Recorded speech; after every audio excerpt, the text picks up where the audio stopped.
Hey tout le monde, aujourd'hui on va parler d'un insecte fascinant, le pompile. Vous savez, ces guêpes qui chassent les araignées? C'est un spectacle incroyable à observer, et je vais vous expliquer comment ça se passe. Le pompile est une guêpe solitaire, ce qui signifie qu'elle n'a pas de colonie comme les abeilles ou les guêpes sociales. Chaque pompile est responsable de sa propre survie et de la reproduction de son espèce. Et la première étape pour ça, c'est de trouver de la nourriture pour ses larves. Et c'est là que les araignées entrent en jeu. Le pompile est un chasseur spécialisé, et il est parfaitement adapté pour traquer et capturer ses proies. Imaginez une petite guêpe face à une araignée, souvent beaucoup plus grande qu'elle. C'est un combat inégal, mais le pompile a un atout majeur, son venin. Le pompile utilise son dard pour paralyser l'araignée. Le venin n'est pas mortel, mais il paralyse complètement l'araignée, la rendant incapable de bouger.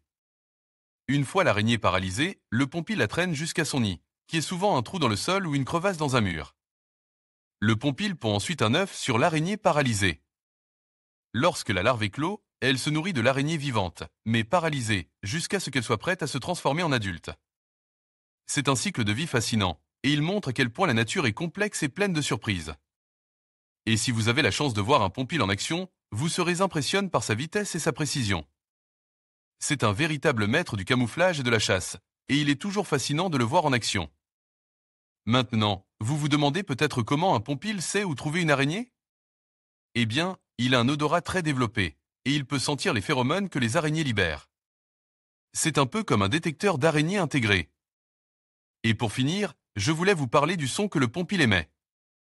C'est un son assez aigu, un peu comme un sifflement, et il sert à communiquer avec d'autres pompiles. C'est un son assez discret, mais si vous êtes attentif, vous pourrez l'entendre.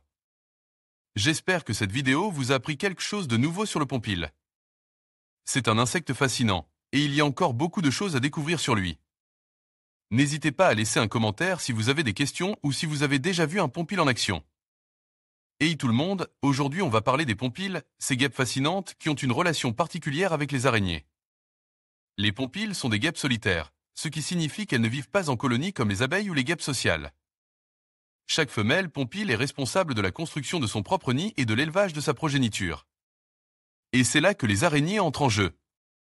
Les pompiles sont des chasseurs d'araignées, et elles utilisent leur proie pour nourrir leurs larves.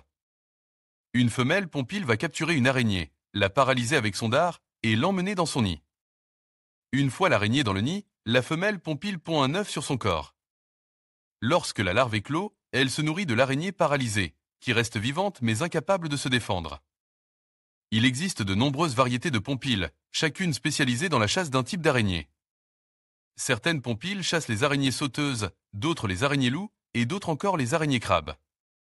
La taille et la forme des pompiles varient également en fonction de l'espèce. Certaines pompiles sont petites et fines, tandis que d'autres sont plus grandes et robustes. La prochaine fois que vous voyez une guêpe dans votre jardin, prenez le temps de l'observer de plus près. Il se pourrait bien que ce soit une pompile, une guêpe fascinante, qui joue un rôle important dans l'écosystème.